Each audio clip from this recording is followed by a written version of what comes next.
Hello viewers, welcome back to my channel. আবারও হাজির হলাম তোমাদের সামনে নতুন আরেকটি প্র্যাকটিস পার্ট নিয়ে। আশা করি সবাই অনেক ভালোই আছো। আজকে তোমাদের সামনে আলোচনা করব unit 5 lesson 2 the historic 7 March speech, ঐতিহাসিক 7 মার্কসের ভাষণ। এই নঙে বলা আছে discuss in pairs or groups, দলগতভাবে আলোচনা করো অথবা যুগলবদ্ধভাবে আলোচনা করো। Ask and answer the following questions, নিম্নলিখিত প্রশ্নগুলো জিজ্ঞেস করো এবং উত্তর দাও। নাম্বার 1-এ বলা আছে what do you see in the picture, ছবিতে তুমি কি দেখতে পাচ্ছ? নাম্বার 1-এর আনসারটি হচ্ছে in the picture I see Bangabandhu's historic 7 March speech, আমি ছবিতে বঙ্গবন্ধুর ঐতিহাসিক 7 মার্চের ভাষণ দেখতে পাচ্ছি। নাম্বার 2-তে বলা আছে what special day do you remember when you look at the picture, তুমি যখন ছবিটি দেখো তখন কোন বিশেষ দিনটি মনে পড়ে? নাম্বার 2-এর আনসারটি হচ্ছে when I look at the picture I remember the historic 7 March, আমি যখন ছবিটি দেখি তখন ঐতিহাসিক 7 মার্চের কথা মনে পড়ে। নাম্বার 3-তে বলা আছে do you remember listening to any of Bangabandhu's speeches, তুমি বঙ্গবন্ধুর কোনো ভাষণ শোনার কথা মনে করতে পারো কি? হুইচ ওয়ান, কোনটি? নাম্বার 3-এর আনসারটি হচ্ছে ইয়েস, হ্যাঁ, I remember listening to any of Bangabandhu's speeches, হ্যাঁ, আমার বঙ্গবন্ধুর কোনো ভাষণ শোনার কথা মনে আছে। It is his historic 7 March speech, এটি হচ্ছে তার ঐতিহাসিক 7 মার্চের ভাষণ। নাম্বার 4-এ বলা আছে do you think people love to listen to his speeches so much, তুমি কেন মনে করো যে লোকজন তার ভাষণ শুনতে খুব পছন্দ করে? নাম্বার 4-এর আনসারটি হচ্ছে I think people love to listen to his speeches so much because his speeches awakened patriotism in them, আমি মনে করি যে লোকজন তার ভাষণ শুনতে খুব পছন্দ করে কারণ তার ভাষণ তাদের মাঝে দেশপ্রেম জাগ্রত করে। সিনঙে বলা আছে answer the following questions based on your reading of the text above, উপরের পাঠ্যাংশটুকু পাঠের মাধ্যমে নিম্নলিখিত প্রশ্নগুলোর উত্তর দাও। নাম্বার 1-এ বলা আছে what type of speech did Bangabandhu deliver on 7 March 1971, 1971 সালের 7 মার্চ বঙ্গবন্ধু কোন ধরনের ভাষণ দিয়েছিলেন? নাম্বার 1-এর আনসারটি হচ্ছে Bangabandhu delivered an extemporary speech on 7 March 1971, 1971 সালের 7 মার্চ বঙ্গবন্ধু একটি উপস্থিত বক্তৃতা দিয়েছিলেন। নাম্বার 2-তে বলা আছে why do you think the speech is significant in the history of Bangladesh, তুমি কেন মনে করো ভাষণটি বাংলাদেশের ইতিহাসে তাৎপর্যপূর্ণ? নাম্বার 2-এর আনসারটি হচ্ছে I think the speech is significant in the history of Bangladesh because this speech encouraged the freedom seeking Bengalis to prepare for the liberation war, আমি মনে করি ভাষণটি বাংলাদেশের ইতিহাসে তাৎপর্যপূর্ণ কারণ এই ভাষণটি স্বাধীনতাকামী বাঙালিদের মুক্তিযুদ্ধের জন্য প্রস্তুত হতে উৎসাহিত করেছিল। নাম্বার 3-তে বলা আছে what is the meaning of the word iconic in the passage, অনুচ্ছেদটিতে আইকনিক শব্দটির অর্থ কী? নাম্বার 3 আনসারটি হচ্ছে the meaning of the word iconic in the passage is outstanding or prestigious, অনুচ্ছেদটিতে আইকনিক শব্দটির অর্থ অসামান্য বা মর্যাদাপূর্ণ। নাম্বার 4-এ বলা আছে in which category did UNESCO recognize Bangabandhu 7 March speech, বঙ্গবন্ধুর 7 মার্চের ভাষণটি ইউনেস্কো কোন বিভাগে স্বীকৃতি দিয়েছে? নাম্বার 4-এর আনসারটি হচ্ছে UNESCO recognised Bangabandhu's 7 March speech as a documentary heritage category, বঙ্গবন্ধুর 7 মার্চের ভাষণটি ইউনেস্কো ডকুমেন্টারি হেরিটেজ বিভাগে স্বীকৃতি দিয়েছে। নাম্বার 5-এ বলা আছে what is special in this speech, ভাষণটির বিশেষ দিক কী?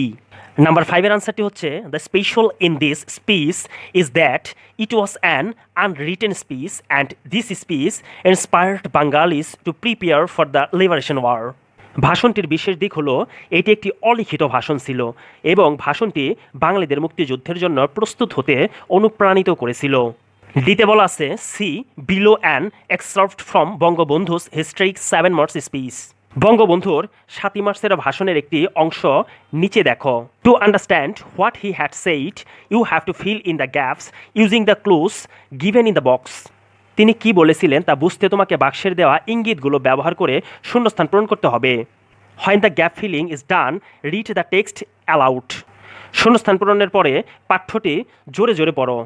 এখানে বক্সে টোটাল 5টি ওয়ার্ড দেওয়া আছে, 5টি ওয়ার্ডের ব্যবহার করে আমাদের শূন্যস্থানগুলো পূরণ করতে হবে। অ্যাট ফার্স্ট বলা আছে স্যাক্রিফাইস মানে হচ্ছে ত্যাগ, ফ্রি মানে হচ্ছে মুক্ত, ফোর্ট্রেস মানে হচ্ছে দুর্গ, ইন্ডিপেন্ডেন্স মানে হচ্ছে স্বাধীনতা, ফ্রিডম মানে হচ্ছে মুক্তি। Turn every house into a fortress. Resist the enemy with everything you have. প্রত্যেক ঘরে ঘরে দুর্গ গড়ে তোলো, তোমাদের যা কিছু আছে তাই নিয়ে শত্রুর মোকাবেলা করতে হবে। Since we have learned to sacrifice our lives, we shall give more blood. আমরা যখন মরতে শিখেছি, রক্ত যখন দিয়েছি রক্ত আরও দেব। We shall free the people of this land, এ দেশের মানুষকে মুক্ত করে ছাড়ব। The struggle this time is for freedom, the struggle this is for independence, এবারের সংগ্রাম আমাদের মুক্তির সংগ্রাম, এবারের সংগ্রাম স্বাধীনতার সংগ্রাম। Joy Bangla, Sheikh Mujibur Rahman, March 7, 1971। Joy Bangla, Sheikh Mujibur Rahman, March 7, 1971। Last কোশ্চেনে বলা আছে রাইট আ লেটার, একটি পত্র লেখো টু ইয়ার ফ্রেন্ড, তোমার বন্ধুকে, টেলিং হার অর হিম, তাকে জানিয়ে হাউ কিভাবে, ইউ ফিল মানে তোমার অনুভূতি জানিয়ে, when you listen to Bangabandhu's historic 7 March speech, বঙ্গবন্ধুর 7 মার্চের ঘোষণার অনুভূতি সম্পর্কে তুমি শোনার পরে তোমার কি অনুভূতি হয়েছে সে সম্পর্কে তুমি তোমার বন্ধুর কাছে একটি পত্র লিখো। 10A Purana Paltan, Dhaka 1000, 20 September 2021। Dear Roni, প্রিয় Roni, I have received your letter yesterday, গতকাল আমি তোমার পত্র পেয়েছি। ফ্রম ইউর লেটার, তোমার পত্রে, you have wanted to know, তুমি জানতে চেয়েছো, অ্যাবাউট মাই ফিলিংস, আমার অনুভূতি সম্পর্কে, হয় নাই লিসেন, যখন আমি শুনেছি, two Bangabandhu's historic 7 March speech, তোমার পত্রে তুমি জানতে চেয়েছো আমার অনুভূতি সম্পর্কে, যে আমি বঙ্গবন্ধু শেখ মুজিবুর রহমানের 7 মার্চে সেই ঐতিহাসিক ভাষণ সম্পর্কে আমার অনুভূতি কী সে সম্পর্কে তুমি জানতে চেয়েছো।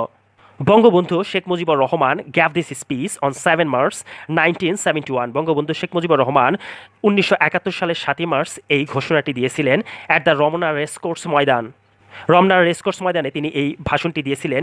ইন ঢাকা, ঢাকায় at a gathering of over 10 lakh people, যেখানে 10 লক্ষ মানুষের উপস্থিতিতে।